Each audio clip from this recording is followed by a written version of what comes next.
Salve, salve, salve, salve, minha rapaziada, tudo certo com vocês? Como vocês estão? Dia de furacão, dia de Atlético, dia de sorriso no rosto. Já fica o convite aqui para todos vocês assistirem o jogo junto comigo. 5 minutinhos, 10 minutinhos antes do jogo, eu vou estar entrando ao vivo aqui pra gente trocar uma ideia. E Atlético e Santos nunca é um jogo qualquer, né, cara? Assim, não sei se dá pra tratar como uma rivalidade, mas é um jogo que tem uma bagagem muito grande, né? Libertadores de 2005, Libertadores de 2017, a disputa pelo Campeonato Brasileiro de 2004, um grande trauma do torcedor atleticano, como tudo aconteceu, como as coisas foram desenrolando e como o título acabou parando com o Santos e recentemente, obviamente. Não tem como não lembrar e não tem como não citar a tão repercutida fala de Mário Celso Petralha, quando ele disse que o Atlético tinha passado o trator no Santos. Desde então, um rebaixamento para cada lado, e acho que se dá para brincar com o clássico do trator, a realidade é que o trator, desde que o Petralha falou isso, passou tanto em cima do Atlético quanto em cima do Santos. E agora os times se enfrentam para tentar um campeonato brasileiro tranquilo. Como eu falei, os dois times viveram a realidade da Série B muito recentemente, né? E o Santos recorrentemente brigando para não cair, o Atlético teve o episódio de 2024, então acho que os dois times estão com a certeza muito clara que cada ponto é muitíssimo precioso dentro do Campeonato Brasileiro e para isso não pode deixar os pontos escaparem. Mas agora falando da partida como um todo, né? É um dos jogos que o Atlético, na teoria, deveria lidar com uma obrigação derrotar uma equipe da Arena da Baixada. E são poucos jogos que o Atlético tem essa perspectiva, tá? E são poucos jogos que o Atlético olha para o adversário e fala: cara, esse time a gente tem total condição de ganhar, a gente tem clara condição de ganhar, vamos para cima deles porque esse jogo é nosso. E, cara, o Santos, além da fase muito ruim institucional e técnica que vive, quem vê os jogos do Campeonato Paulista do Santos percebe isso, é um clube que tem um time muito fraco. Se você pegar o time do Santos, é um time fraco. E não que o Atlético seja muito melhor. Mas é aquilo. São esses os confrontos que o Atlético precisa se impor. E aí entra a grande questão. Qual é a melhor maneira desse Atlético se impor? A melhor maneira desse Atlético se impor é com bola, sufocando o adversário, empurrando o adversário para trás. Eu acho que o torcedor ele vai para a Arena da Baixada com essa expectativa de ver um Atlético pressionando, incomodando o Santos, diminuindo o espaço do Santos, tentando fazer com que o Santos ficasse sufocado ali. Eu ainda prefiro ver um Atlético com uma capacidade de ter um jogo mais equilibrado entre estratégias. Em algum momento, óbvio, um ataque mais posicional. Em outro momento, aí eu acho que a gente deveria optar sim por uma estratégia onde a gente valorizasse um pouco mais as transições, principalmente apostando na vantagem física que o Kevin Viveiros pode ter em relação a Donis Frias e a Luan Pérez. É uma arma para basicamente todos os jogos do Atlético ao longo da competição.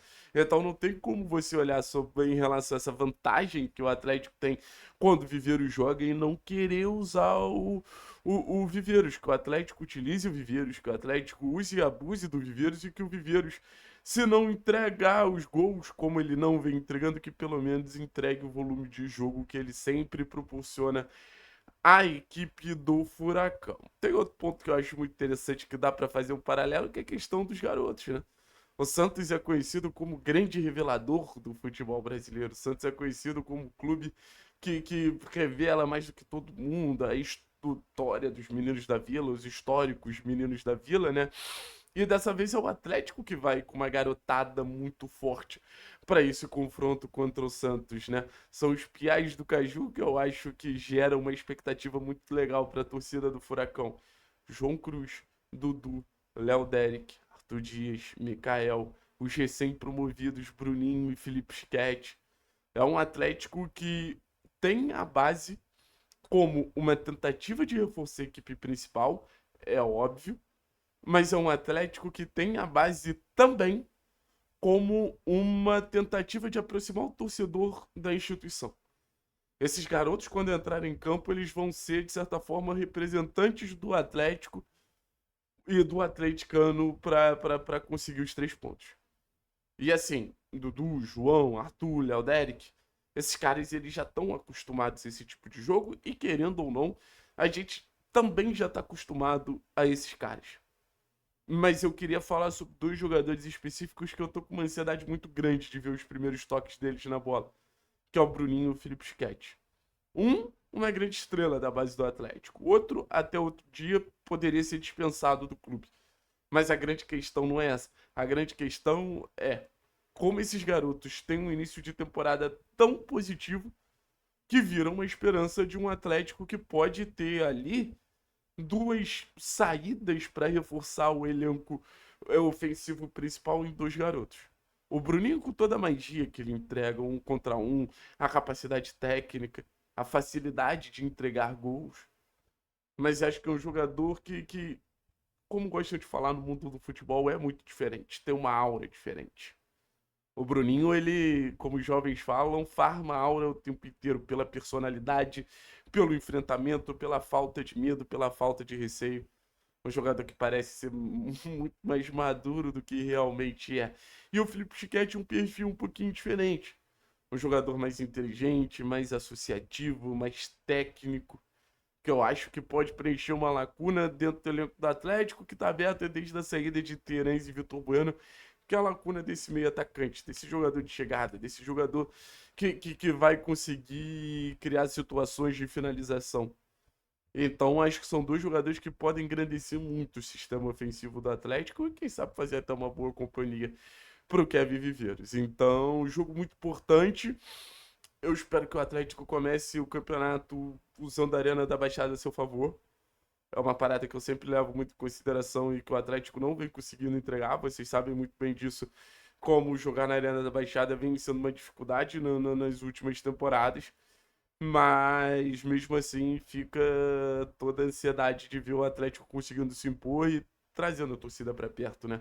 Não tem fórmula mágica que faça o torcedor se aproximar mais do Clube Atlético Paranaense do que vitórias. Então, que a gente tenha torcida ao lado do Furacão ao longo de toda essa trajetória e que isso parta muito das vitórias que esse time for conseguindo ao longo do tempo, beleza? Acho que é isso, rapaziada. Reforçando o convite. A partir de 6h50 por aí eu vou abrir a live pra gente ver o jogo junto. Basicamente é isso. Analisando, trocando ideia, dando risada.